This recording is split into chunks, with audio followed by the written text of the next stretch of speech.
Et yo tout le monde, c'est Furio. Aujourd'hui on se retrouve pour un tuto sur Scratch, comment créer un jeu de tank à 2 joueurs. Alors c'est parti. Alors comme dans mon tuto précédent, on va commencer par créer le fond. Ce que je fais c'est donc griser un peu l'écran et rajouter des murs d'une certaine couleur, j'ai choisi marron, pour empêcher les tanks de passer.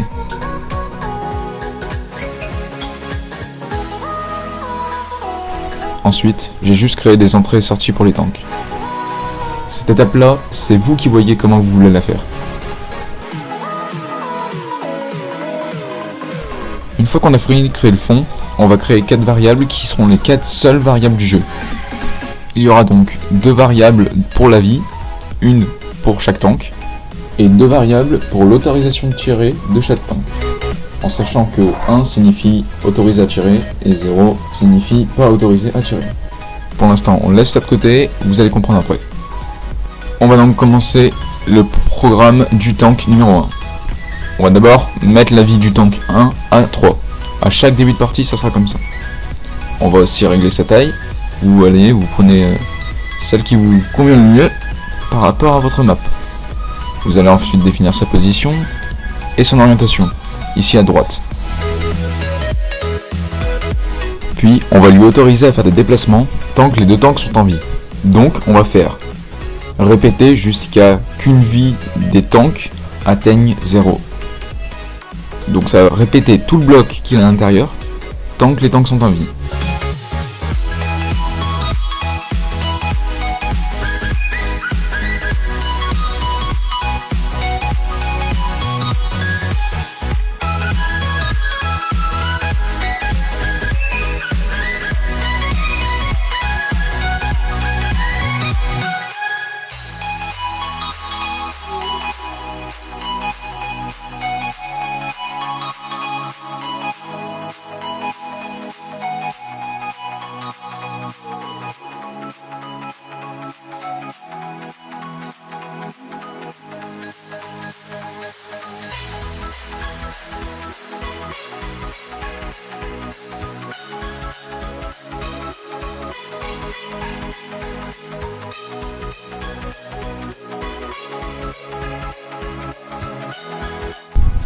Une fois ici, ce qu'on va faire, c'est dupliquer le tank.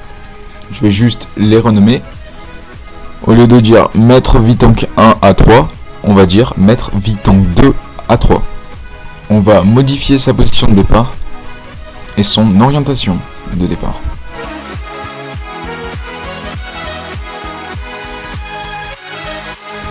Maintenant, on va remplacer les touches directionnelles par d'autres touches.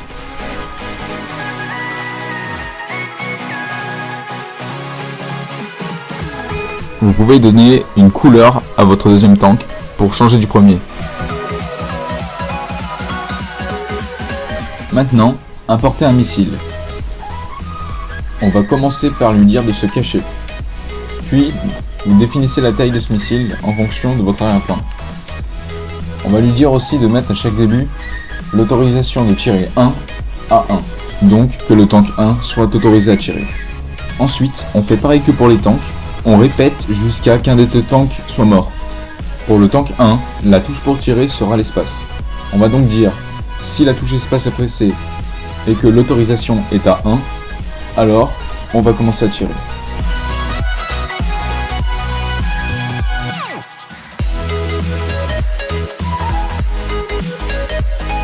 Donc une fois qu'il a tiré, on met l'autorisation à 0 pour ne plus qu'il puisse tirer.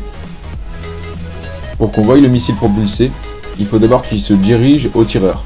Donc, on dit au missile d'aller au tank 1. On le montre et on répète jusqu'à qu'un de ces éléments soit touché. Soit le bord, soit le tank 2, soit la couleur marron.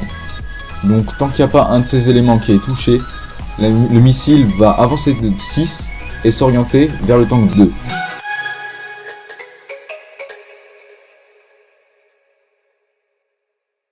Une fois qu'il a détecté un de ces éléments, on va lui demander c'est lequel qu'il a touché, si c'est le bord, si c'est le tank, ou si c'est la couleur marron.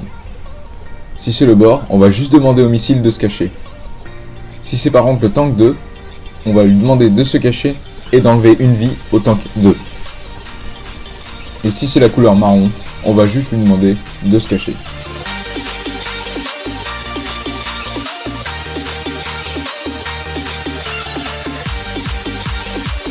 On va maintenant dupliquer le missile pour que le tank 2 en ait un aussi. Vu que maintenant le missile appartient au tank 2, il va falloir inverser tous les éléments appartenant soit au tank 1, soit au tank 2. Je vous montre tout ce qu'il faut changer.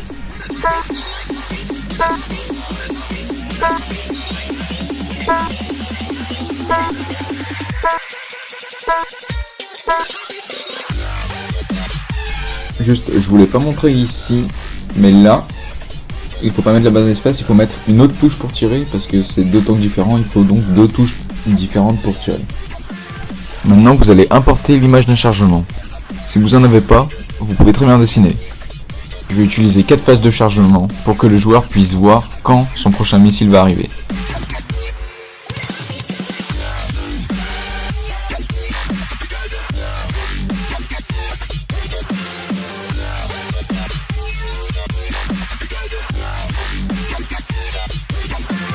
Comme d'habitude, on définit l'emplacement de l'objet et sa taille. Vu que quand on lance la partie, le missile est prêt à partir, on définit le chargement en pleine puissance dès le début de la partie. Puis on utilise le même répété jusqu'à que les autres lutins. On va lui dire que tant que les deux tanks sont en vie, mettre les autorisations de tirer à 1. Pour l'instant, on s'occupe que de la première, car on va dupliquer le chargement après pour la deuxième.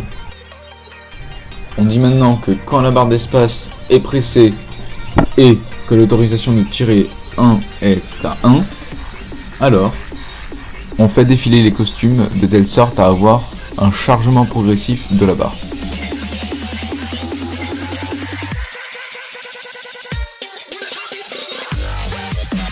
Quand la barre est chargée, pour être sûr que le tank ait l'autorisation de tirer, vous pouvez très bien mettre l'autorisation de tirer à 1.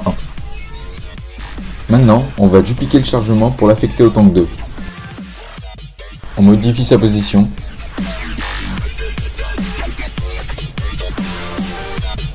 Et les autorisations de tirer.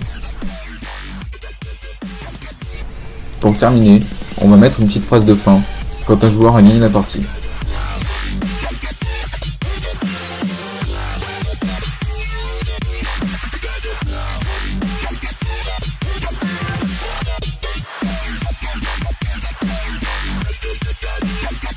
Personnellement, j'ai décidé d'écrire stop et le joueur 1 l'emporte.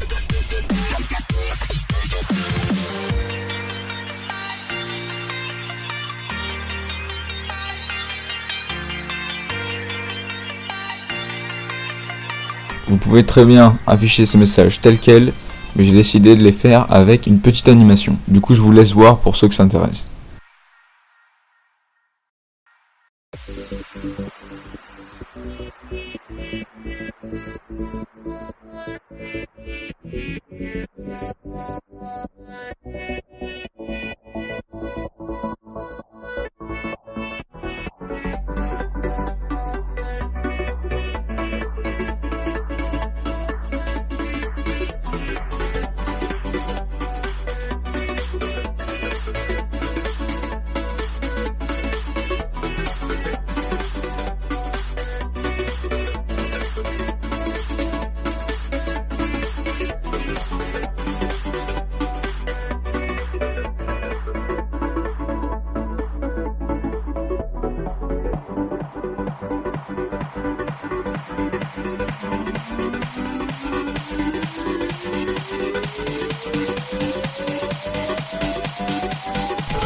Une fois que vous avez terminé, dupliquez-le pour le mettre au tank 2.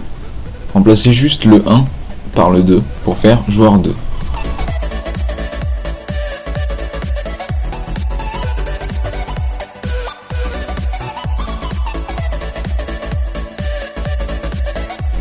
Et remplacez attendre jusqu'à que la vie tank 2 soit égale à 0 par attendre que la vie tank 1 soit égale à 0. A partir de là, vous avez terminé. Si vous voulez, vous pouvez mettre du son pour rendre le jeu plus réaliste. J'ai personnellement rajouté des effets de son au missile et autres, et une musique pour le jeu.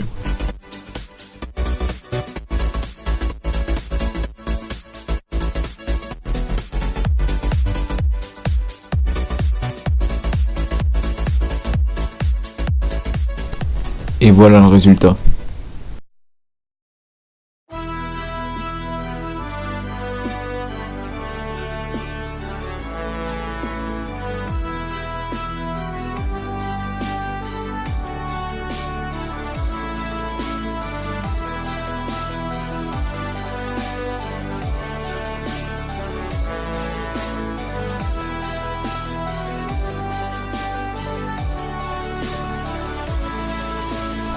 Et voilà, si cette vidéo t'a aidé, n'hésite pas à t'abonner à la chaîne de Furvio, je referai sûrement d'autres tutos sur Scratch. Si t'as une question, ça se passe dans le commentaire, et n'oublie pas le petit pouce bleu. Allez, ciao tout le monde.